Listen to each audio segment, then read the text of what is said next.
Darren Shepherd, and this is Container Orchestration Compared. I'm going to be talking about Kubernetes and Docker, Compose, and Swarm.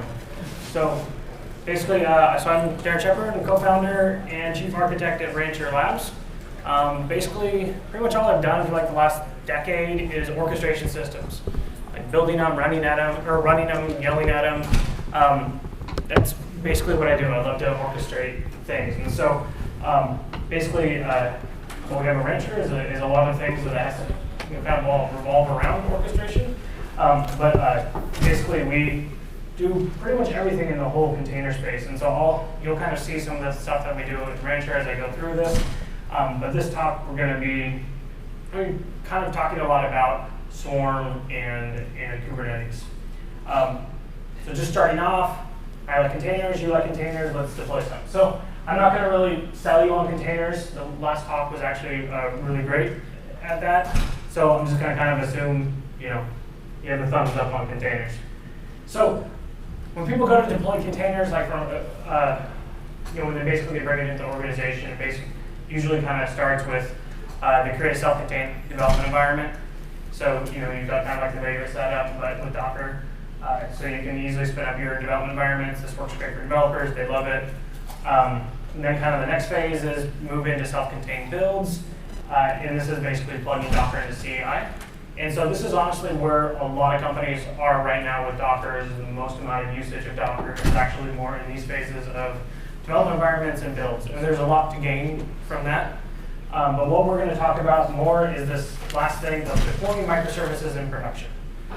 So what does it really take to deploy microservices in production? So what doesn't take?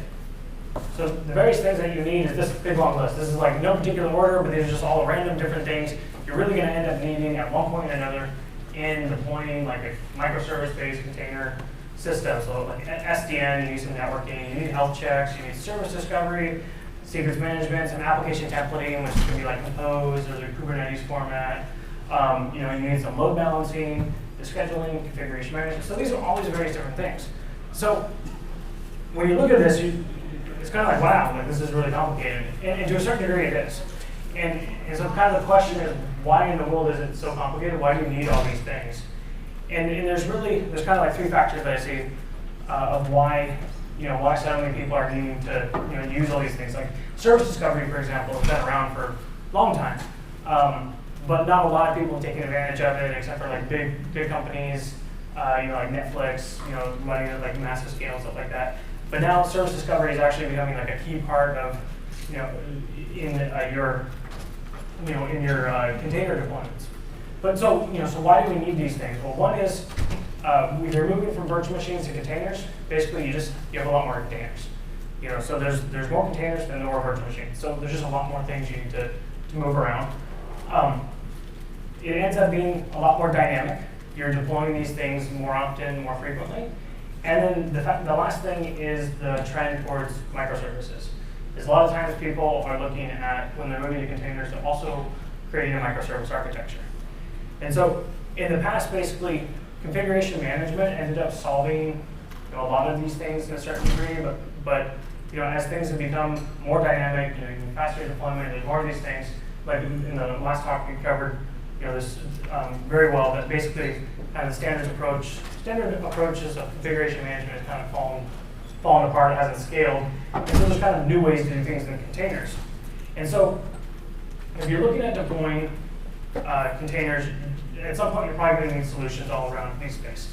And so this is basically what we do at Rancher, is we provide like a complete platform to do all these various things. But we know that people, they're not going to use 100% Rancher.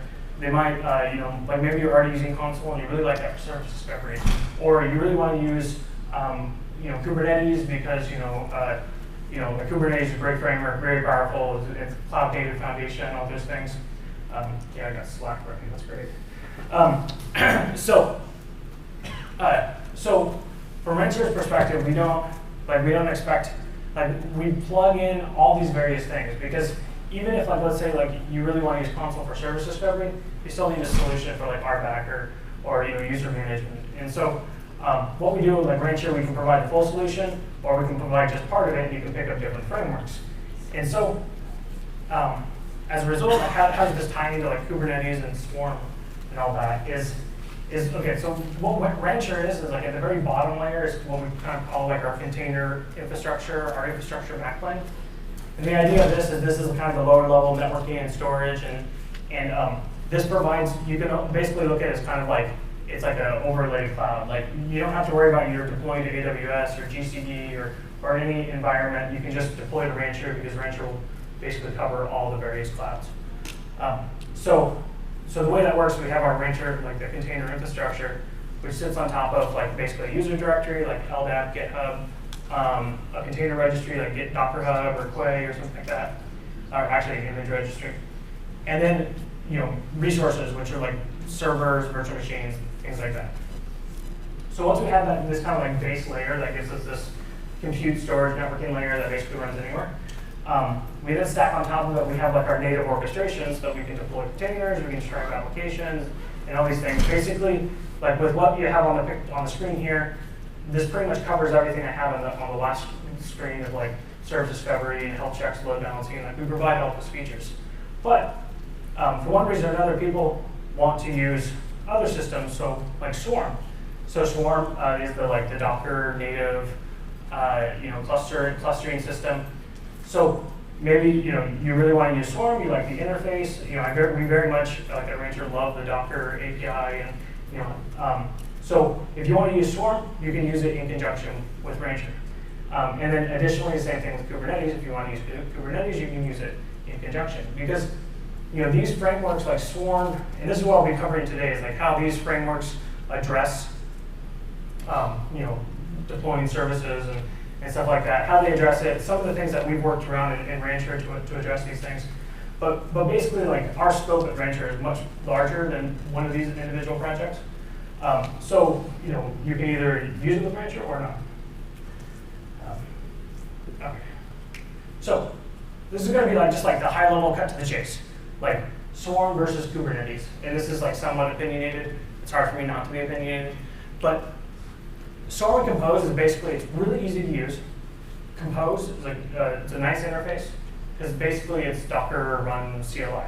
So like, the thing is like, let's say like I'm looking into running containers. So what's the very first thing you're going to do is you're going to run Docker, obviously. Docker run whatever, and you fool around with it on your laptop, you have like a Docker toolkit. So you get used to the Docker CLI. So to move into Compose, it's the exact same thing. Or it's very close. It's just a YAML format of what we would type on the command line. So it's really easy, it's familiar to use. It's great for development. You can build, you can tear up and build up and tear down development environments really fast with Compose.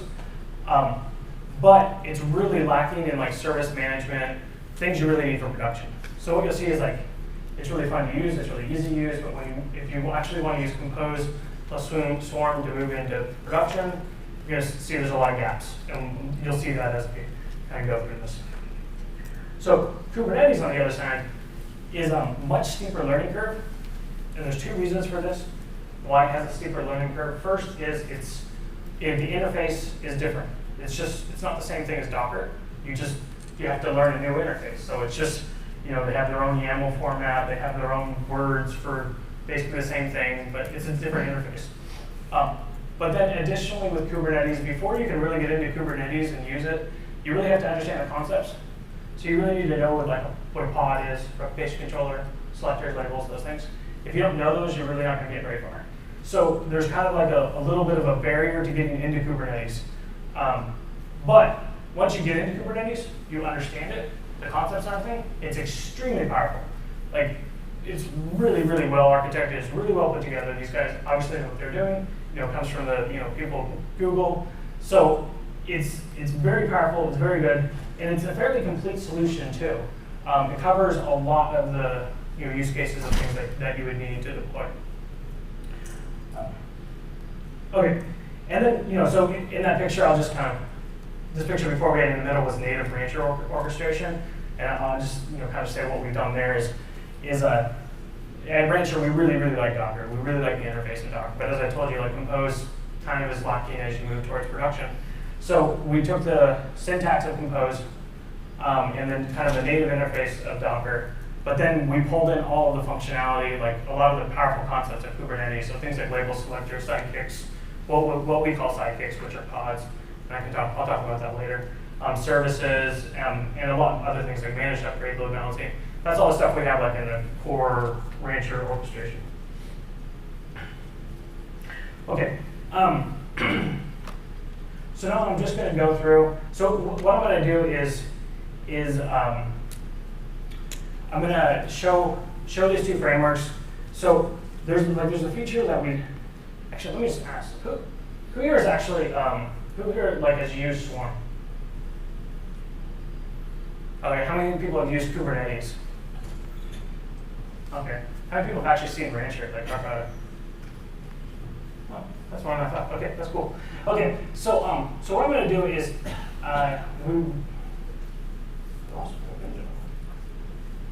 one was it? Yep, it's this one. Okay, so what I'm going to do is I'm going to show Kubernetes and Swarm in the context of Rancher. Somewhat self-serving, but the nice thing about Rancher has a really nice UI, so it's much better to visualize what's going on here. So we recently announced this feature called Catalog, which is like basically you can take like prepackaged Docker Compose files and deploy those as like fully managed applications with upgrades and all that stuff. So one of the things that is like we have in there Kubernetes and Swarm, and so if you like it's always been possible to run these systems with Rancher, but now that it's in the catalog, it's like brain dead simple. This is actually the release I'm showing here. This is what's going to be released next week. Like I can't remember the number, but it'll be next week. I always do demos on development versions, which is always terrible to do. But okay, so if you want to actually deploy like Kubernetes or Swarm, once you get Rancher set up, Rancher is just like Docker run Rancher server. It's up and running. So it's super easy to get Rancher up. But once you have that, you can go to the catalog, go to like Swarm, and then you say Swarm. Like that's I'm just giving a name of a stack that will go and a second. I was thinking. Doesn't matter that much. Okay, so that one's Swarm. Kubernetes is basically the exact same thing. Let me see if this one will actually deploy. So there you go. Guys. I didn't put this. I'm on the wrong URL.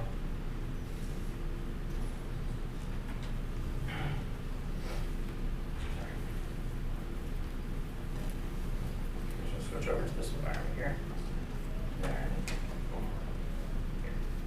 Sorry. So if I go, let's say like I go and I launch Kubernetes, I'm just going to call this like the Kubernetes stack here, and go and create. So basically, this will go and start with Kubernetes, like the kubelet, the proxy. It does a global scheduling, so it puts in all the nodes and sets up etcd, the API server, and all that stuff. So I've actually, this will take maybe like 15 seconds to start up, but I've already had this running in a different environment, so I can just show you this one. But basically, so if you want to get Kubernetes or Swarm running in Rancher, really, it's brain dead simple. It's one click, it's up and running. Okay. So I just want to give you that context because I'll be switching back and forth between the presentation and UI, CLI, and showing all these various things. Okay, so first thing, kind of concepts, what do you need when you're deploying these applications? So the first thing is scheduling. To be honest, like people make a really big deal about scheduling. Like, if you're Twitter, you're Google, it's a big deal. For most other people, it's really not. And most of the schedulers are pretty much all the same. So like between like what Swarm is a scheduler and then Kubernetes has its own scheduler, and then both of them somehow integrate with Mesos. Basically, it's all pretty much the same thing. Like unless you're like really doing high optimization, which a lot of people aren't right now, they're just not at that level of maturity. It's all pretty much the same thing. So they have like affinity rules and anti-affinity rules. So you can say like this container needs to go to this container needs to be deployed on the same host as this other container, or don't deploy it on the same host as this other container. So if you want to do something like deploy 3 web servers, you can say anti-affinity to yourself. So don't put me on a host that also where I already am. So that way you get it like spread across 3 servers. So like that's anti-affinity and affinity. There's label scheduling, which is Like you put labels on hosts, and you say, okay, like I want to deploy anywhere where I find this label, which can be like storage equals SSD. You can do scheduling based on the image, container. There's some various other things like if you want to stack the containers, stack those that way, or spread, check for port conflicts. But basically, I'm not going to spend a lot of time on scheduling because I just really don't think it's it's basically the same. Any framework you pick up, but everyone's implementing the same thing. It's kind of like it's pretty straightforward to be honest for like most use cases. So this is the far more interesting is services. Like what the heck is the concept of a service? So this is like kind of a common service is just a ridiculously generic term. Been around forever. But in the container world, what services is kind of coming to represent. It's just basically a group of containers that serve a common purpose. So it's kind of like how does that work with Compose and Swarm? Okay, so I'll show you what deploying a service through Compose and Swarm looks like. So what I'm going to do here. Where did my console go? Okay. Console.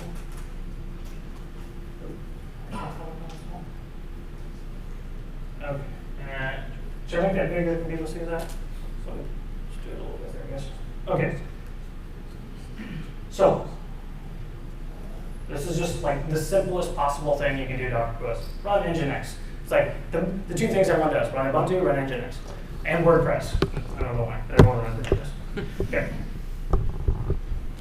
So if I want to create a service, so this is the Docker Compose file. So I'm running right now. I'm pointing to like what I had in Rancher. Here I have basically the Swarm master, and this Swarm master just automatically configures all of the servers, which are in this environment. I'll show you.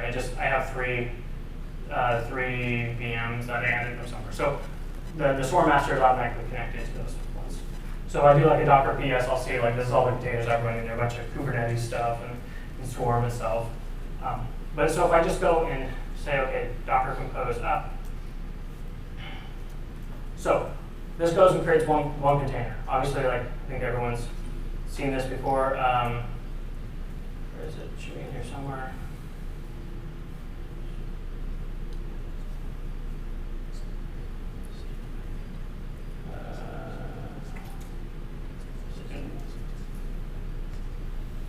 Let me make sure that I actually connect it with Docker Compose.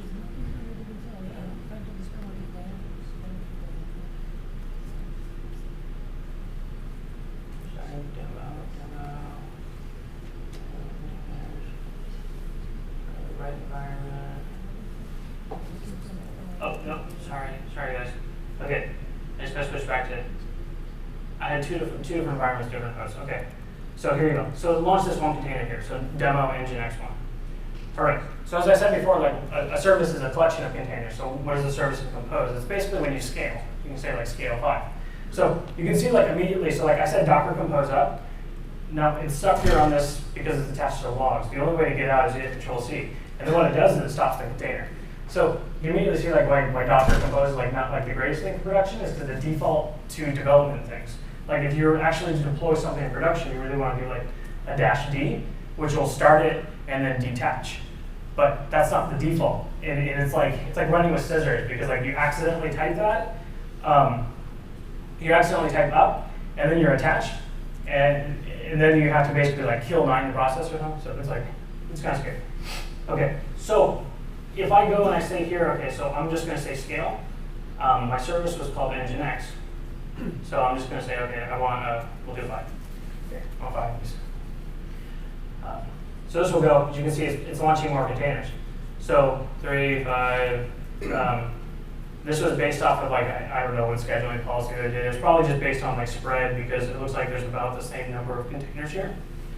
So now in Docker Compose, basically you now have a service, which is 5 containers. Now let's switch over to how Kubernetes describes this, and you'll see a big difference. Okay, so Compose, it's oh, I have 4 containers. Kubernetes is Replication Controller and a service. So as I said before, Kubernetes, the concepts are kind of confusing, or they take some time to learn, but they're really, really powerful. They're really good, and so the fact that these kind of boxes of the service replication controller is missing from the this picture here kind of leads you to believe that like, well, there's something kind of lacking from Docker Compose.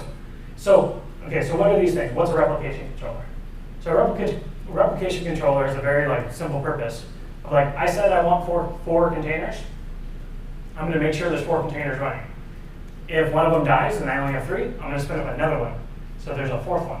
So that's all the replication controller really does, is just make sure that there's the number of replicas that you said you wanted. So what Kubernetes is doing here is there's basically a desired state. So there's a desired state of like, I want this many containers running, and it makes sure it matches your desired state. So one of the things you'll see in like raw, compose, or swarm is they actually don't have this concept, which is kind of like a big gap. This is where like the service management starts falling apart. There is no concept of a desired state maintaining it. Okay, so the second thing is this thing on the top. Like they have this thing called the service. So like, what the heck is a service?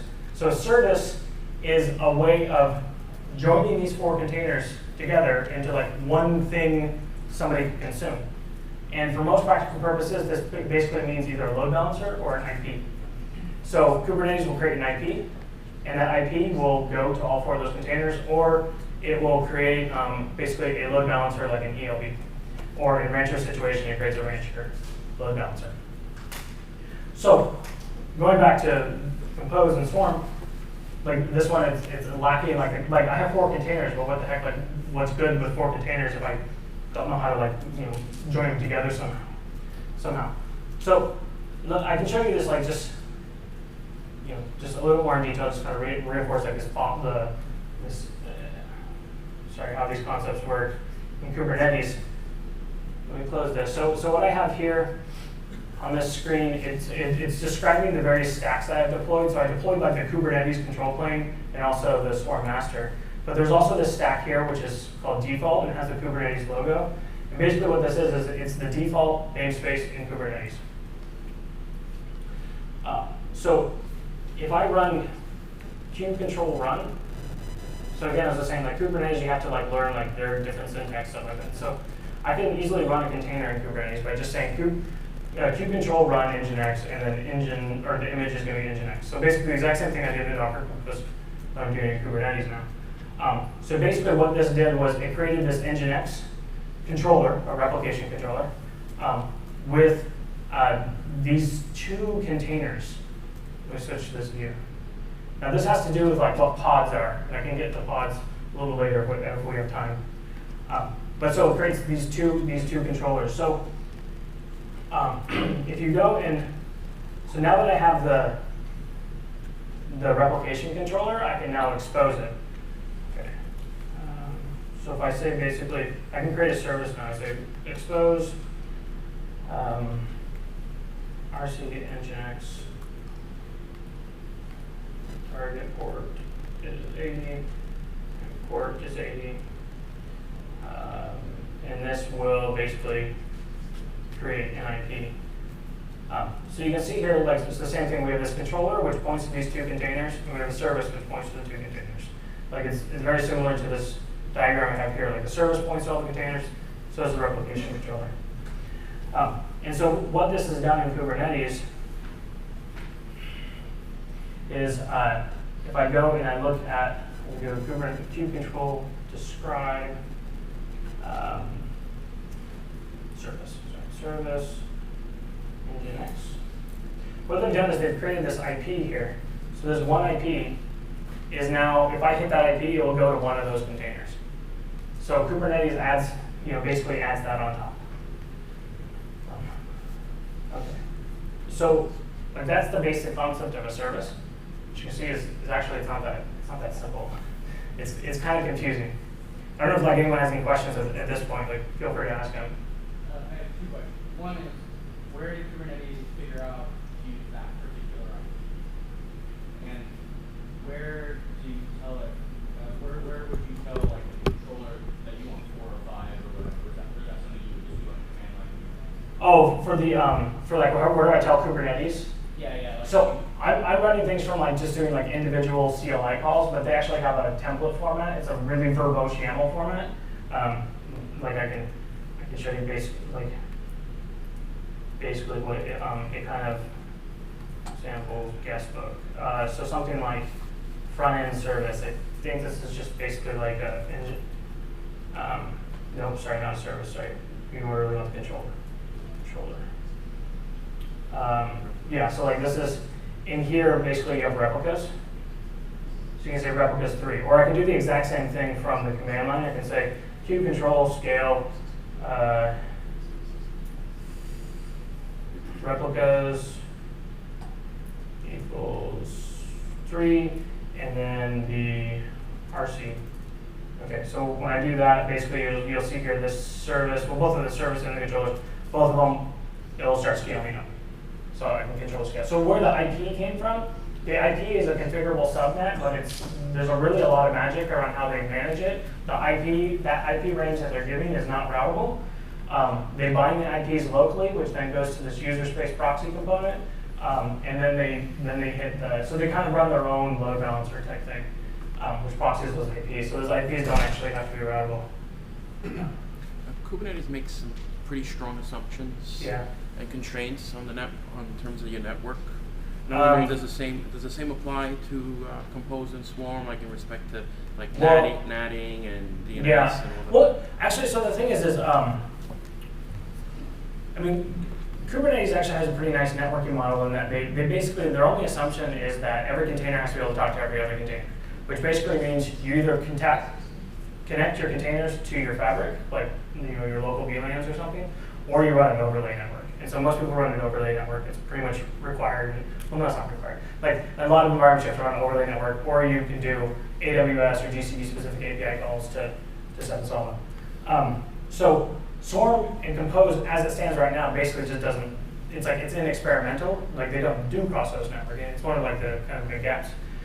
So if you look like next week, or I mean theoretically, I think it's supposed to be tomorrow, but the Docker 1.9 is coming out, which has cross-host networking. It's left experimental, and so they'll have networking, but it's going to be again like overlay networking. Their default model is VXLAN.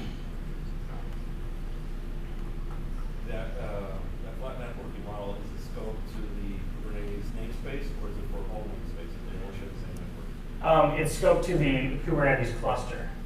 So the namespaces is like really just for like API objects and stuff like that. Certain things like services and replication controllers can be put in a namespace, but which is actually a bad name in itself. But the networking is completely independent of their namespace concept. Okay. How is the UI?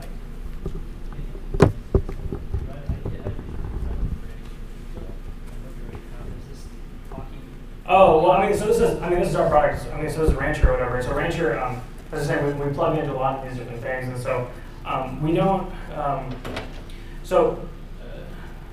We have a pretty powerful orchestration system, and so what we're doing is like we have two ways of operating in Rancher. One is like active orchestration, and one is passive.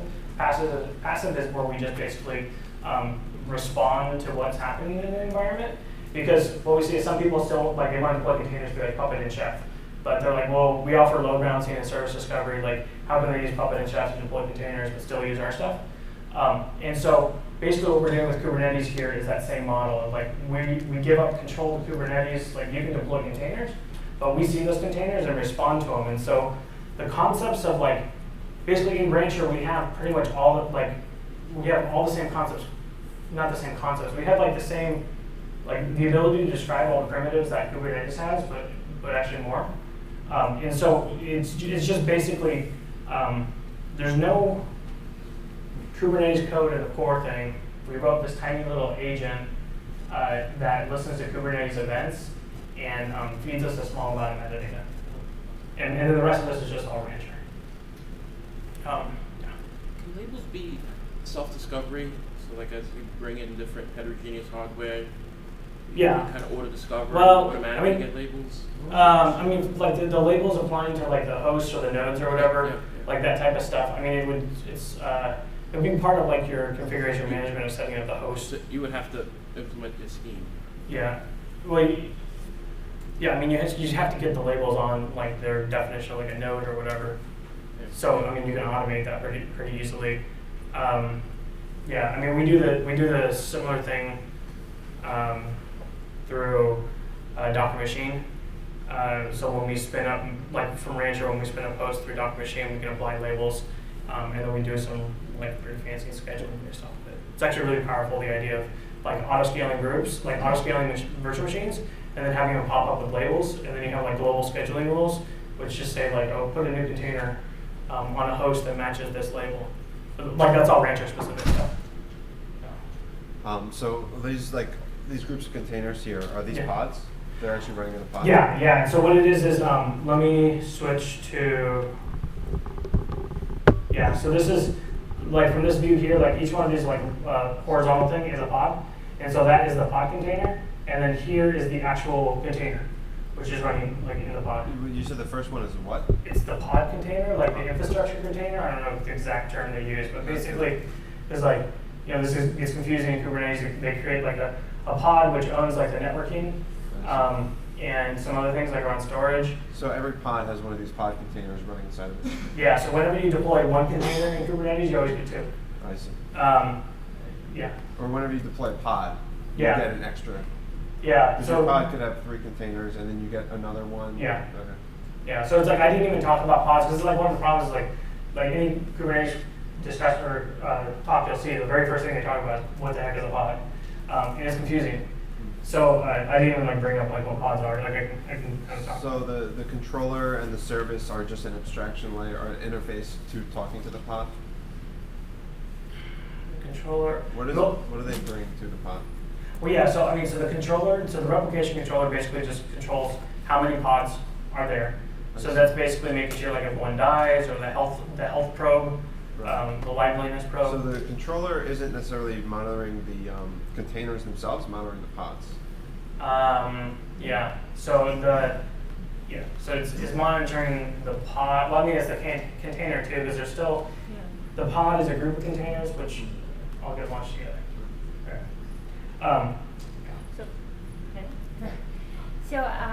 So basically, right, just to tie back, in this UI, I can launch an environment, whatever I want, right? I can deploy them, but that's it, right? Like I can view it. I cannot. Yeah, you can just view it because it basically if you want to do Kubernetes, like the full service management, right now it's just basically read only for that. But we have like in Rancher we have all this like natively too. If you just want to go and like add a service, brand new service, like I'll show you like just for reference here. Like I hate to be like completely like self-serving or whatever, but might as well show you like the because like the Docker Compose, which I showed you was just showing like on Compose, like when you run on Swarm on Compose, it really has like kind of some issues. But if we have a command line tool called Rancher Compose, which is basically the exact same as Docker Compose. Like it's based off of libcompose, which is like the Go implementation of Docker Compose. We actually created that project, and it's a Docker official project now. But I can basically go here. I think it's so basically I can go and say Rancher Compose up. And so what this did was it created this new stack here called demo, created this service, Nginx. And so once I have that running, you notice when I hit Control-C, we didn't delete it. You can say scale Nginx 3, something like that. So basically the exact same commands as Docker Compose. But we pretty much make this all work because it has cross-host networking, that's all working, service discover working. And there's actually like some more fancy features we can do around this of like, let's say I want to create a load balancer. So I'll say a load balancer and say Rancher load balancer service. What I'm going to do here is I just want to expose, pick a port 88, which is going to go to port 80 of Nginx. And then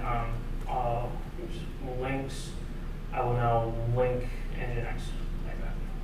Okay, so when I do that, Rancher Compose up.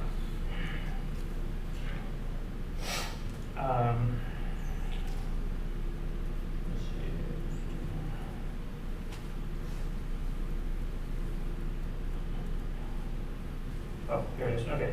Sorry. So now it's going and creating the load balancer. And what will happen is this load balancer will launch up, and then it will automatically point to those other containers. So as you scale up the containers, the load balancer goes with it. So basically, like what I just showed there is actually it's almost exactly on par with what Kubernetes is doing.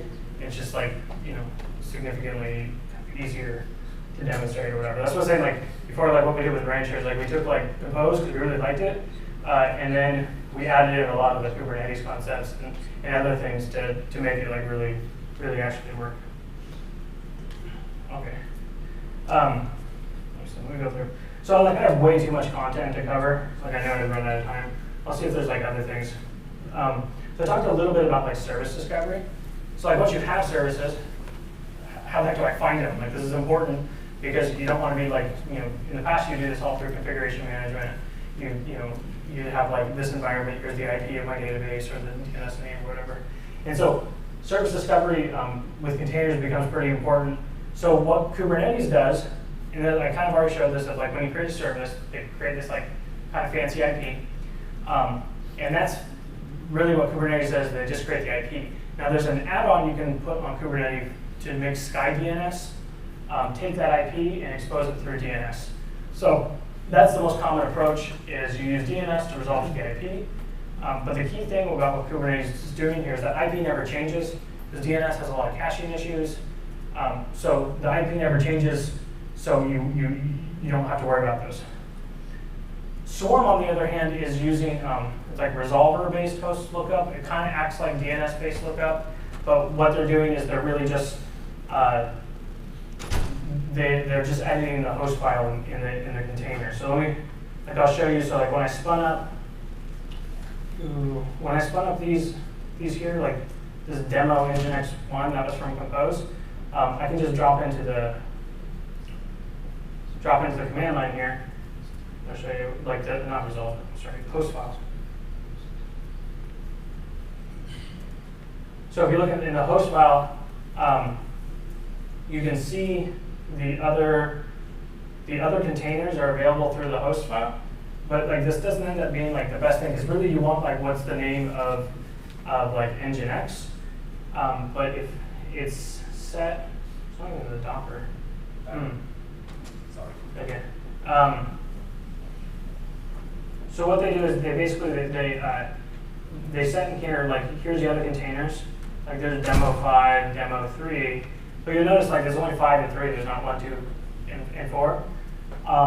It's because those are on different hosts. So as it stands right now, there's not really like good cross-host networking in Docker. But in Docker 1.9, they're addressing this such that you'll be able to see all the host names. But there's still a basic problem of like, you can see the host names, but how the heck do you actually like, enumerate them? How do you, how do you access them? Because now you just have 4 containers. So the service discovery like solution in Swarm right now is like fairly incomplete.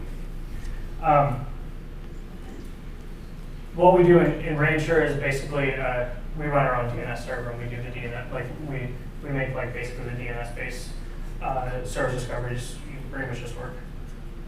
Question? Yeah. When I heard some service discovery, I was curious why people aren't using the service locator protocol. Okay, so what's kind of happened with service discovery? I don't know, what exactly is the service locator protocol? I don't think I know that one. It's a protocol that was written a few years ago that was supposed to do exactly that, but no one's using it. So I'll explain to like if you look at like, because again like service discovery has been around for a while. I remember like I used to, a decade or so ago, I used to be an enterprise architect doing Java, and that was all SOAP and all that crazy madness. And service discovery was like this thing, which was just like, it was never gonna work. It was so stupid. So now here we are like 10 years later, and it's like, oh, now it finally makes sense. And basically what's happened is service discovery has gotten significantly easier. Before, when you do service discovery, you had to know, you're looking at an application, you need to know the IP, the port, and the protocol. Those are like the 3 primary things you need to know for when you're doing service discovery. And so you had frameworks, like Eureka's one of them, but there was other service discovery frameworks that exist or whatever. And so what you do if you want to do service discovery is anytime before you would talk to a service, you make a programmatic call to service discovery to look up where the heck is the service. So it meant if you wanted to use service discovery, every single application that was going to call something had to program to it. And so that's why you didn't see it like largely adopted, is because, well, first you had to understand what the heck service discovery was, because the benefit wasn't obvious. And then additionally, you had to change all your applications to use it. So someone like Netflix, it makes sense for them to do it. Smaller shops that did it. But what's happened with containers now is that a couple things is pretty much all the container models assume that you can talk to the other container IP. So I can talk either through an overlay network or it's flat attached, but every container has an IP and I can talk to it. And so what that means is if I want to talk to MySQL, well, MySQL runs on 3306. There's no reason to ever run MySQL on a different port because that container just runs MySQL and that port is always available. So in the past, what would happen is I had a server and I had to expose the service and I had like 5 different services, so I pick random ports. So I dynamically would have to figure out what port it was. That basically kind of goes away. Like I can just assume standard ports. So the port doesn't really matter that much. So I'm left with IP and protocol. Well, if I'm talking to MySQL, it's really obvious what the protocol is. Like your application already knows what the protocol is. So it's just really not all that needed. Like the biggest difference is going to be like HTTP or HTTPS, but still that's usually handled at a different layer. So to be honest, what it's largely boiled down to is resolving, like for this service, I just need to get the IP. Well, we have DNS. So with zero change to your application, you can basically just, what you do in your container is you just say like, okay, if I'm going to talk to MySQL, my application, I'm just going to look up the host name MySQL, and I will assume that that resolves to the right IP in this environment. So with containers, it's just gotten really simple. Service discovery is basically DNS lookups. Now there's some gotchas, and this is why like Kubernetes does their service IP.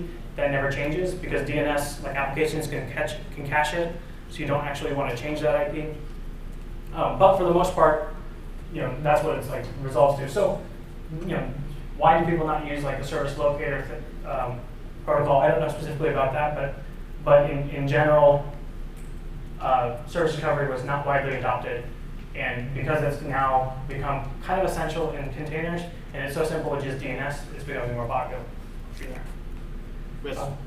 Yeah. Now you showed in Rancher you had a load balancer that was talking to multiple Nginx servers. Yeah. Now those are all dynamically assigned IPs, right? Now let's say I wanted to have a published host name, mapped to this load balancer IP. How would I typically, I would have defined environments like prod, whatever, known published IPs that need to be mapped to this load balancer IP. How do you typically? Yeah, so I mean, like our customers or whatever, like our users, what they usually do is they kind of set up like their own load balancer service to a certain degree of like, they go and they spin up a load balancer and it's on these hosts which have these IPs. And then they'll do one of two things. They'll either register those IPs with like Route 53 and do like a round robin DNS or GSLB. So basically do DNS-based load balancing. Or you just put ELB in front of it in a simple TCP mode. So you actually don't use ELB really to do much of anything except for just like really basic load balancing. And then you do SSL termination, hostname path-based routing like in our load balancer. Does that answer your question? Let me see. I think I have like 2 more minutes. 5. Oh, I have 5 more minutes. Let's keep going. Okay. So I'm going to talk about like what a sidekick, a sidecar, pods. So they're all called different things. Basically, in Rancher we call it a sidekick. Kubernetes calls it a pod. It's kind of a confusing concept, but when you start deploying, so what I like about, honestly, like the one barrier to Kubernetes is the concept of a pod because you have to kind of learn what it is. It's not obvious to people why you need it. But once you hit the use case, then it becomes really obvious. It's like, oh yeah, this is actually really, really useful. So I'll try to explain to you where you would want to use pods. And so the basic idea of pods or sidekicks is that, like let's say I'm deploying my application, but wherever that application runs, I need to have another application right next to it. So you group those two together into one unit, and then you deploy those two as a unit. And so the pattern, like where we use this a lot, is actually configuration management. Because let's say you download, like you're writing, like let's say like in Rancher you can just go and like we had this catalog thing, so I can just go and say like Elasticsearch, like okay, I'm just going to deploy Elasticsearch here. So when this thing goes, start it up. This is actually a really, like Elasticsearch, if you want to deploy it, is actually a fairly complex thing to get up and running. So what we do with sidekicks or pods or whatever is that we deploy, like we have the main container, which is the the Java process running Elasticsearch. But that has to be configured in some way. So what we do is we deploy a container right next to it that does a bind mount of the configuration file. So like the container next to it and the Elasticsearch one, they sit right next to each other and they share a configuration file. And then we use conft to dynamically change that file based off of like metadata and stuff. And so what you do is you're basically, as your environment's changing, you're dynamically changing the configuration of this other container. And so this allows you to keep your containers very generic, but do the configuration management by putting a container next to it. And so these always have to be deployed together. So like that's a really common pattern. Like another thing you'll see is, let's say I have a service and I want to expose it to HTTPS. So what you can do is you can launch a container and then you can run an Nginx container right next to it, which you put the SSL on that. You can run it in even in the same net namespace, so they basically kind of look like you don't use two IPs. But when you do that, basically that Nginx container is now providing SSL for that that process or whatever. You can do the same thing with S tunnels. Or another use case is log aggregation is really common. So you run some type of log stash agent or something right next to it. So it's when you deploy these things, you always want to deploy them next to them. So it's on here, so we have Elasticsearch and we have these two sidekicks next to each other, or right next to them. So it's whenever we deploy that container, if I go and scale this up, so now I'm launching another data node, it'll launch that process plus two more. Eventually the sidekicks will come up. So there's this concept of putting them together. So it's once you get into realistic, real deployments, usually with software that was maybe not designed to be put in containers, you have to start dealing with this. And then pods or sidekicks become extremely useful. But at first, it's not a concept you really need to know. When you hit it, then you'll really need to know where. Okay, I think I'm just gonna end there. Any other random questions or anything? Yeah. I'm just curious if the two services are sort of chatty. Yeah. Are there some other considerations you would have to worry about if they're going to both be in one pod, given that they both share the same IP? You still have to worry about ports and whatnot, right? You know how the services communicate irrespective, right? I'm just wondering what things get complicated in one. I mean, not really. So the way pods work is it's predefined. It shares a network namespace, an IPC namespace. It's kind of a predefined thing. The way we do sidekicks and Docker Compose also kind of does a similar thing. You have more flexibility to decide if they share the same network namespace and everything. So there's not any real hard limitations or issues there. You can just kind of configure it as you need. But if the two separate containers are in one, it's really no difference from the Linux perspective. Yeah. How full features of load balancing? Does it understand layer 7 or just 3? Oh, so in Rancher? In the Kubernetes. So Kubernetes, no, it's actually a TCP-based load balancer. Okay. Yeah, so it's actually very basic. I think it's round robin. It's not layer 7. Is it core sync or is it something else? No, it's still on thing. It's on kubelet proxy. Okay. I'm not exactly sure how they're doing it. Under the hood, hopefully it's using Splice or something, but I don't know. In Rancher, we do have our load balancer. It's based on ASA proxy. That's full postname, copy-paste routing. It's very featureable. It's self-termination, all that stuff. Thank you. You want to do one more?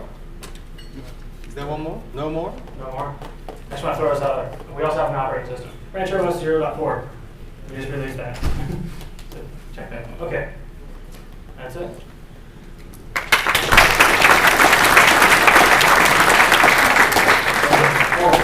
Quick housekeeping.